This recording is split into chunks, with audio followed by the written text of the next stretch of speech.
Hello दोस्तों, एक बार फिर से आप सभी का आपके अपने YouTube चैनल पर स्वागत है।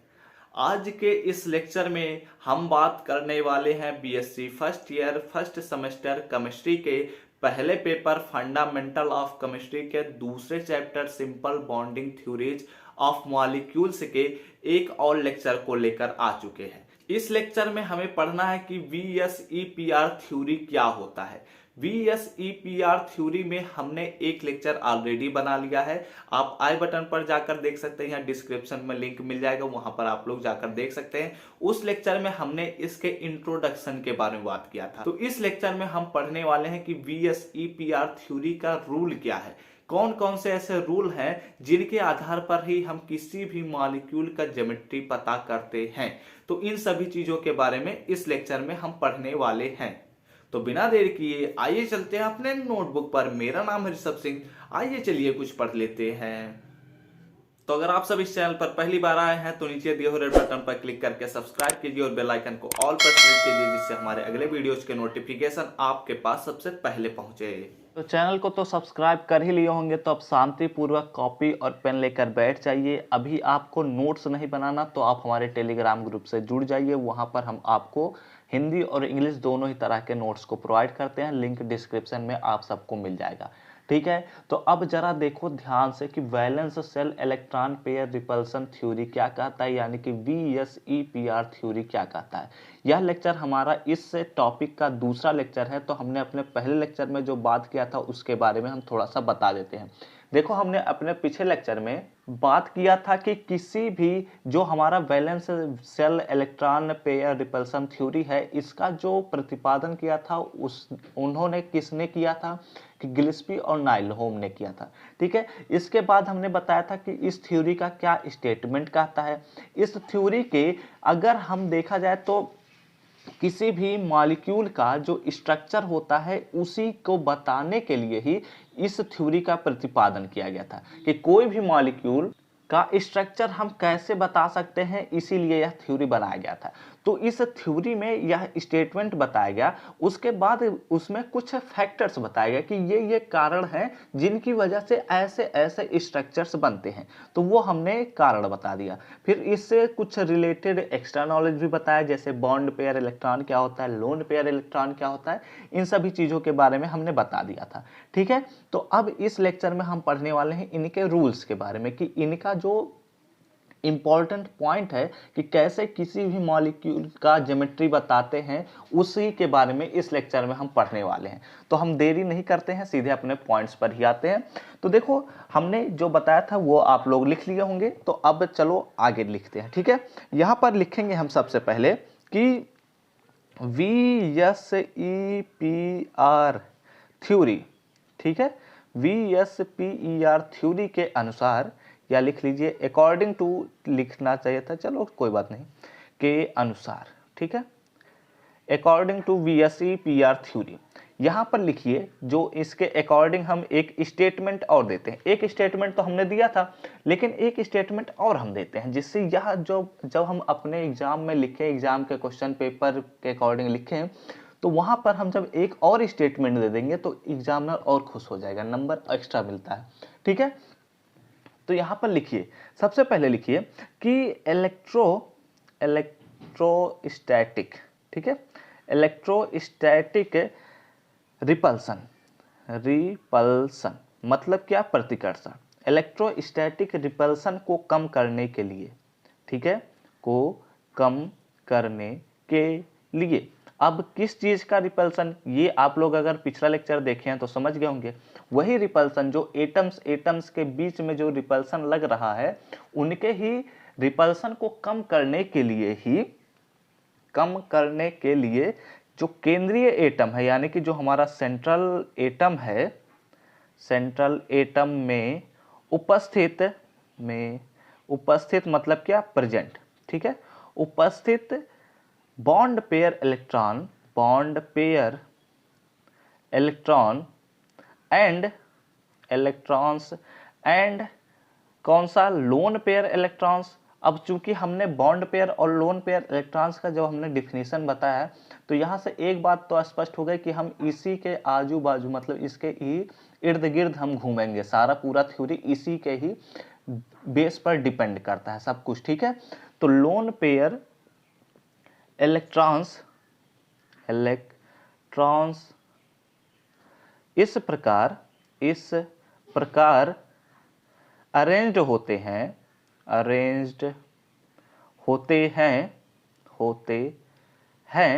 कि वे एक दूसरे से सबसे अधिकतम दूरी पर हों। वे सबसे अधिकतम दूरी पर हों, यानी कि यहां लिख सकते हैं वे एक दूसरे से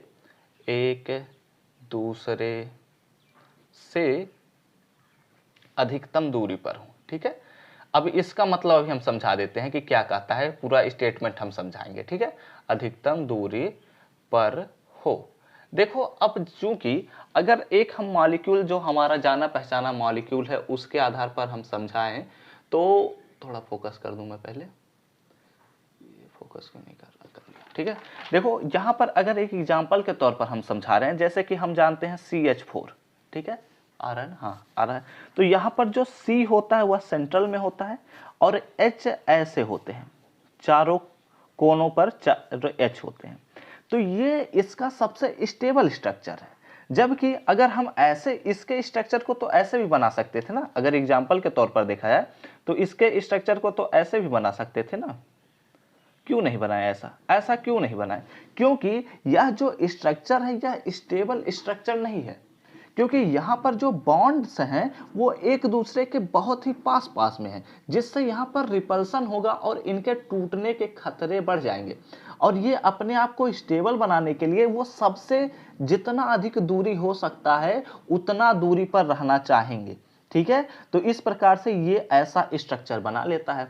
तो वही सेम चीज हम लिख रहे हैं, वहां पर हम केवल बॉन्ड पेयर इलेक्ट्रॉन्स लिए थे, लेकिन जबकि अगर लोन पेयर इलेक्ट्रॉन्स भी प्रेजेंट हो तो ऐसी दशा में भी सेम चीज होगा कि जो हमारा सेंट्रल मेटल एटम है उसमें अगर बॉन्ड पेयर इलेक्ट्रॉन्स पाए जा रहे हैं और लोन पेयर इलेक्ट्रॉन्स भी पाए जा रहे हैं तो वो स्टेबिलिटी को पाने के लिए, स्टेबल रहने के लिए वो एक दूसरे से जितना अधिक दूरी बना सकते हैं उतना अधिक दूरी बनाएंगे। यही इसका स्टेटमेंट है कि इलेक्ट्रोस्टैटिक रिपल्सन को, मतलब प्रतिकर्षण को कम करने के लिए सेंट्रल एटम यानी कि जो हमारा केंद्रीय परमाणु है उसमें जो बॉन्ड पेयर इलेक्ट्रॉन्स और लोन पेयर इलेक्ट्रॉन्स हैं वो इस प्रकार से एक दूसरे से अरेंज्ड रहते हैं कि वो एक दूसरे से सबसे अधिक दूरी पर यानी कि सबसे अधिकतम दूरी पर रहें, ठीक है। तो ये हो गया हमारे पास इसका स्टेटमेंट। अब इसके आगे की चीजों पर बात करते हैं, ठीक है। यहां पर लिखो कि अब देखो जब ऐसा हो रहा है, ऐसा अगर सबसे अधिक दूरी पर है तो ऐसे कंपाउंड में क्या खासियत है कि ये कंपाउंड सबसे ज्यादा स्टेबल होगा। तो इसलिए यहां पर लिख सकते हैं कि ऐसे मॉलिक्यूल और एटम भी, जो उनके एटम्स भी हैं जैसे कि H जो एटम्स हैं ये सभी एटम्स भी तो स्टेबल हैं।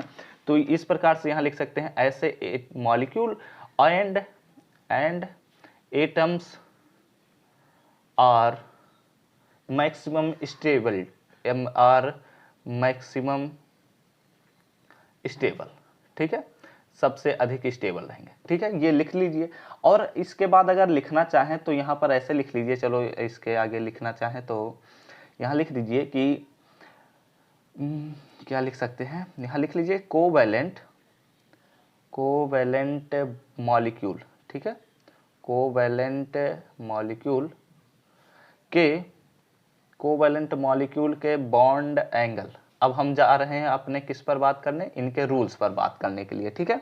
तो कोवैलेंट मॉलिक्यूल के बॉन्ड एंगल तथा बॉन्ड लेंथ को निम्नलिखित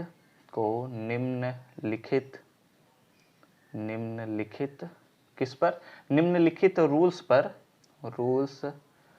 द्वारा समझाया जाता है, ठीक है, द्वारा समझाया जा सकता है, लिख लीजिए समझाया जा सकता है।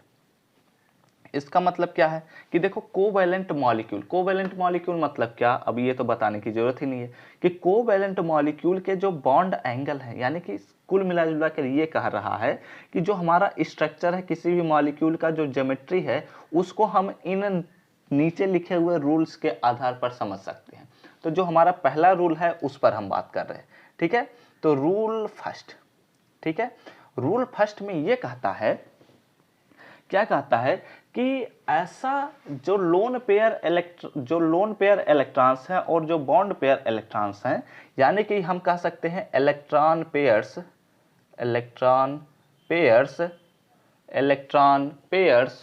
के बीच लगने वाले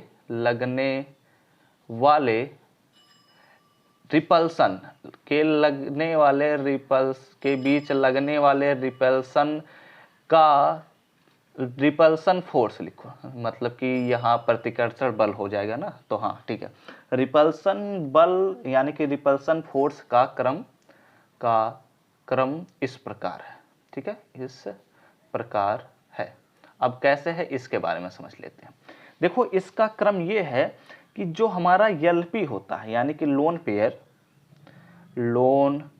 पेयर, ठीक है, और लोन पेयर, मतलब कि ये हम कहना चाहते हैं कि जो लोन पेयर और लोन पेयर का रिपल्सन होगा, ठीक है, जो लोन पेयर और लोन पेयर का रिपल्सन होगा, जैसे कि अगर कोई भी मॉलिक्यूल हम ले रहे हैं, जैसे कि कोई भी एटम है हमारे पास, मान लेते हैं कोई एटम है स्मॉल डी, ठीक है, तो इसमें फोकस, हाँ, इसमें जो हमारा स्मॉल डी कोई भी एटम है, हम कोई नाम नहीं दे रहे हैं, चलो मान लेते हैं कि कैपिटल ए कोई एटम है, ठीक है, तो इसके पास अगर दो लोन पेयर हैं तो वो दोनों लोन पेयर के बीच सबसे अधिक रिपल्सन होगा। मतलब जैसे ये एटम है ए, तो इनके पास अगर लोन पेयर है ऐसे ऐसे करते हुए, तो इनके बीच में जो रिपल्सन फोर्स होगा वो सबसे अधिक होगा। इसी वजह से ये इलेक्ट्रॉन पेयर यहाँ पर ना होकर यहाँ पर रहेंगे, जिसकी वजह से ऐसे स्ट्रक्चर्स हो जाएंगे, क्योंकि इनका अब देख लीजिए इससे ज़्यादा दूरी नहीं हो सकता, इसी वजह से ऐसे इनमें इलेक्ट्रॉन्स पेयर प्रेजेंट रहेंगे। तो वही चीज़ हम लिख रहे हैं कि लोन पेयर और लोन पेयर के बीच सबसे अधिक रिपल्सन होगा। और इसके बाद जो कंडीशन आएगा वो आएगा कि लोन पेयर और बॉन्ड पेयर के बीच में रिपल्सन होता है, ठीक है, बॉन्ड पेयर, और बॉन्ड पेयर के बीच भी रिपल्सन होता है, बॉन्ड पेयर के बीच भी रिपल्सन होता है। तो ये है इसका एक ऑर्डर कि जो बॉन्ड पेयर का रिपल्सन है वो सबसे कम होता है इन दोनों की तुलना में, और लोन पेयर बॉन्ड पेयर का जो रिपल्सन है वो बॉन्ड पेयर से अधिक होता है, और लोन पेयर से कम होता है, और लोन पेयर का रिपल्सन सबसे अधिक होता है, ठीक है। ये है एक नियम, पहला नियम है जिसमें इलेक्ट्रॉन पेयर्स का जो रिपल्सन का ऑर्डर है उसके बारे में बताता है, ठीक है। अब आते हैं हम अपने रूल 2 पर। रूल 2, तो रूल 2 क्या कहता है इसके बारे में जरा ध्यान से सुनना, ठीक है। देखो यहां पर एक हम मॉलिक्यूल ले रहे हैं ABX टाइप का। ABX टाइप का मतलब क्या कहना चाहते हैं कि ABX टाइप मतलब ये हम कहना चाहते हैं कि अगर कोई भी एक है A मतलब क्या, जैसे अगर ABX टाइप में समझाना चाहते हैं तो यहाँ पर हम ऐसे भी समझ सकते हैं, A मतलब कि एक कार्बन समझ लो, और B मतलब H हाइड्रोजन एटम, और X मतलब 4 समझ लो। A मतलब P हो गया, B मतलब Cl हो गया, X मतलब 5 हो गया। मतलब कि एक ऐसा कंपाउंड जिसमें कुछ एटम्स हैं जैसे भी इस प्रकार से जुड़ जाएं, जैसे कि PCl5 CH4 BF3, ये सभी चीज़ें एक कंपाउंड है, ठीक है। तो ऐसे ही कोई मान लो कंपाउंड है, ठीक है, ABX टाइप का कोई भी कंपाउंड है यानी कि मॉलिक्यूल है, तो इसके मॉलिक्यूल के, ठीक है, मॉलिक्यूल में जो हमारा B एटम होगा, B एटम, ठीक है, इस B एटम का जो इलेक्ट्रोनेगेटिविटी होती है B एटम में, अब ये थोड़ा थ्योरेटिकल है तो इलेक्ट्रोनेगेटिविटी का जो ऑर्डर वो टेबल बनता है उसको आप लोगों को याद होना चाहिए, वैसे नहीं याद भी होगा तो इससे कोई खास फर्क नहीं पड़ता है, क्योंकि यहाँ पर आपको यह थ्योरी लिखना रहता है, ये नहीं लिखना रहता कि ये क्वेश्चन सॉल्व करो। जब वो IIT जैम वगैरह का एग्जाम देते हैं तो वहाँ पर इन सभी चीज़ों का काम लगता है।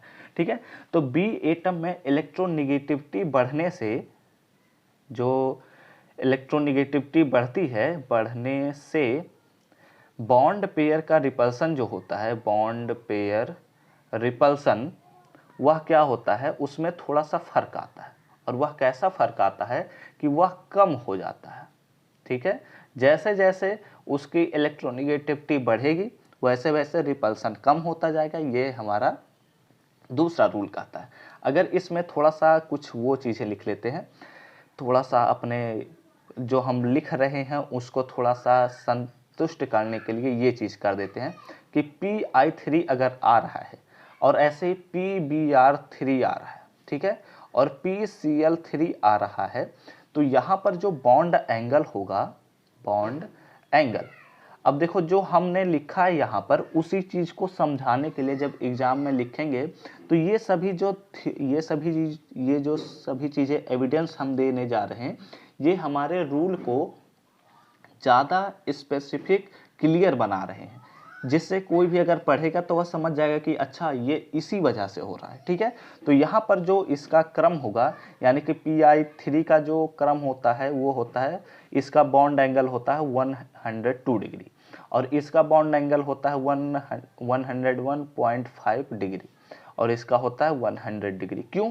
क्योंकि यहाँ पर हमने पहले ही समझाया कि जब B का इलेक्ट्रोनिगेटिविटी बढ़ता है, ठीक है, बी एटम का, जैसे I एटम, Br एटम और Cl एटम का जब इलेक्ट्रोनिगेटिविटी बढ़ रहा है तो उसके बीच बॉन्ड पेयर का जो रिपल्सन है वो कम हो रहा है। ठीक है, इसी वजह से जो बॉन्ड एंगल हो रहा है वो आराम से अपने स्टेबल पोजीशन पे आ रहा है। मतलब कि अगर जब बॉन्ड पेयर रिपल्सन कम होगा तो उनका जो एटम्स है, जो बी एटम है, वो अपने स्टेबल पोजीशन पर आ जाएगा। इस वजह से ऐसे उनके बीच का एंगल बन रहा है। ये थोड़ा एक डाटा है जो आपके थ्योरी को अच्छे से ज़्यादा स्टेबल बना रहा है। तो रूल 2 भी हमने कंप्लीट कर लिया। अब हम पढ़ते हैं रूल 3 पर। ठीक है, कि रूल 3 क्या है। तो रूल 3 ये कहता है कि जो हमारा इनकम्प्लीट सेल होता है, ठीक है, इनकम्प्लीट सेल होता है, किसी भी एटम में दो तरह के सेल पाए जाते हैं, या तो कंप्लीट मतलब हाफ कंप्लीट, कंप्लीट या इनकम्प्लीट, यही तीन तरह के सेल पाए जाते हैं। तो उन्हीं में से एक है, चलो मान लेते हैं कि एक इनकम्प्लीट सेल है। तो इसमें जो प्रेजेंट इलेक्ट्रॉन पेयर होंगे, ठीक है, इलेक्ट्रॉन पेयर होंगे, उनकी अपेक्षा, इलेक्ट्रॉन पेयर की अपेक्षा जो कंप्लीट सेल होता है, ठीक है, जो कंप्लीट सेल होता है, सेल से भरे इलेक्ट्रॉन पेयर,